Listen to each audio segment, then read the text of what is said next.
Hello everyone. In this video, we will be discussing about Module 1, where the finite element analysis, introduction, its applications, advantages, disadvantages, and related to that, some numericals also will be discussing. We shall start this video with the definition of the finite element analysis. And one thing we know that before discussing the applications, let me clarify you one thing. We will be discussing the analysis of only structures. So even though finite element analysis applications is very vast, almost for all the engineering applications, finite element analysis is applicable, but we will be concentrating our analysis only to the structural part. So what is the definition? So theoretically also we can able to find the solutions, and even by using softwares also. So some solutions maybe theoretically we can able to find it out, and some solutions we can able to find it out analytically. So all the solutions can be find out by using analysis, by using various finite element analysis softwares. But for the comparison purpose, usually theoretical solutions also can be done. So how this theoretical solutions is carried out, that we will be discussing in this introduction part. So the definition of finite element method is here. Basically, it is a numerical technique for finding approximate solutions to boundary value problems for partial differential equations. See here, you can able to see here. Basically, we are finding out the approximate solutions to the boundary value problems. It means whatever the structures we are analyzing, for that the boundary conditions should be defined properly, and with the help of a partial differential equations we are finding out. So partial differential equations means usually with respect to time, or with respect to some units. It may be pressure, or it may be load, or it may be temperature, whatever the thing. With respect to something, with respect to the boundary conditions, we are finding out that one. And in simple terms, so in the normal way, how we can able to define finite element method is for dividing up a very complicated problem into small elements, and that can be solved in relation to each other. The same definition only in simple term it is discussed here. Next, so what is the use of this finite element method or finite element analysis? So it is mainly useful for problems with complicated geometries, loadings, and material properties where analytical solutions cannot be obtained. So here, for some complicated geometries, maybe the boundaries cannot be defined as it is in the analysis design. So such kind of problems should be solved only by using the theoretical methods, and even loadings. So most of the practical loadings cannot be applied as it is in the analysis, where we will be considering certain assumptions when we are doing the analysis by using any softwares. So if you do not want to compromise those analytical part, exactly as it is, the given loading condition should be considered, means we can go with the theoretical method and the material properties. So this is applicable for both theoretical and analytical. So mainly the complicated geometries and the loadings where analytically we may not achieve the 100% accuracy, that can be achieved by using this finite element method. And one thing, whether we are solving it theoretically or analytically, always approximate solution only we will be getting, since we will be reconstructing the geometry, and by doing so we may not able to completely get the given continuum as it is. So that is why if you are doing it properly as much as possible, then we can say that the solution may be somewhat 95% to 98%.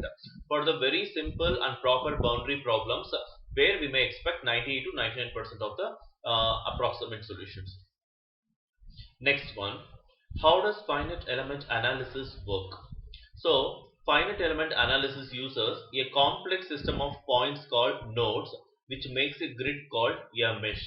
So in the previous slide I was explaining whatever the structure or the continuum is given in the problem, that we will be reconstructing the geometry as it is, and later we will be dividing that into finite number of elements. That dividing process only we are calling it as discretization. So when this discretization is done, all the elements may be connected with the help of a common points. Technically that is called as the node, and when we are looking all the elements which is connected together, it looks like a mesh. So in analytical language we call it as a mesh, and even theoretical language we call it as a discretization. Next, the next point is this mesh is programmed to contain the material and the structural properties which define how the structure will react to certain loading conditions. It is also very important point. When we are doing this discretization or meshing, make sure that we are not going with or we are not establishing equal size and shape in the entire continuum. So when we are doing the analysis in the beginning step itself, we come to know that the criticality of the continuum, at which point we are expecting some output or some kind of stresses or reaction.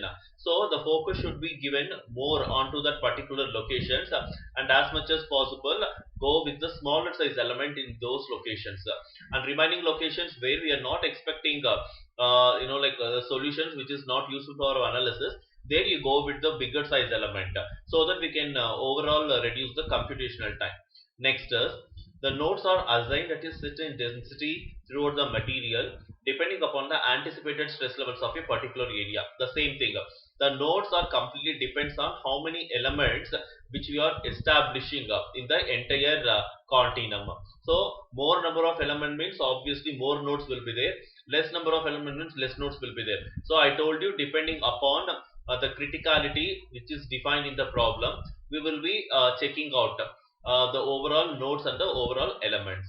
Next is the regions which will receive large amounts of stresses usually have a higher node density than those which experience little or no stress. The same point I was explaining till now.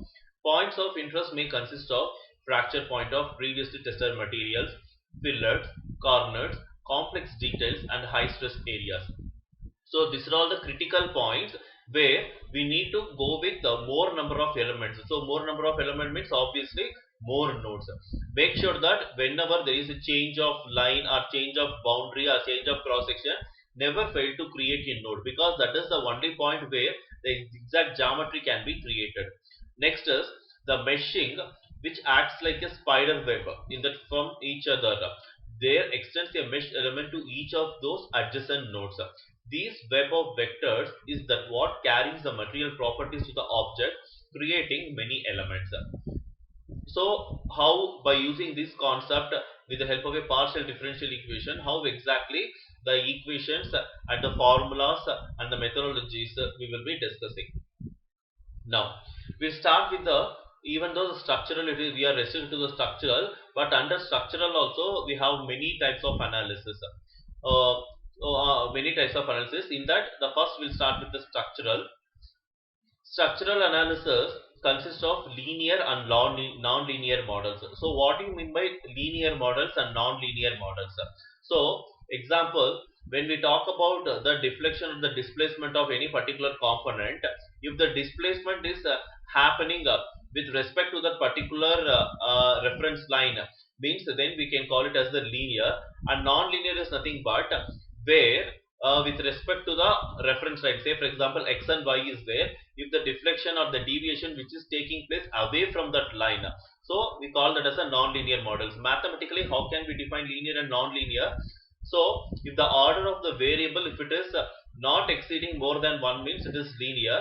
If the order of the variable equation which is exceeding more than 1, for example x plus y plus z equal to 1, here you can able to see here x power 1 is there, y power 1 is there, z power 1 is there, which is equal to 1. It is a linear equation, and this x, y, z is nothing but the variables. Moving to the non-linear, so here say for example x square plus 2xy plus z cube. So here you can able to see here the power of x is 2 and power of z is cube. So more than 1 power means, it means like when we are plotting the graph, already you would have crossed the deviation from with respect to the reference line. So such kind of lines we are calling it as the non-linear models. Linear models use simple parameters and assume that the material is not plastically deformed. But non-linear models consist of stressing the material's past its elastic capabilities. The stresses in the material then vary with the amount of deformation. Here you can be able to see that it is basically airplane wing. So an analysis has been carried out on this one.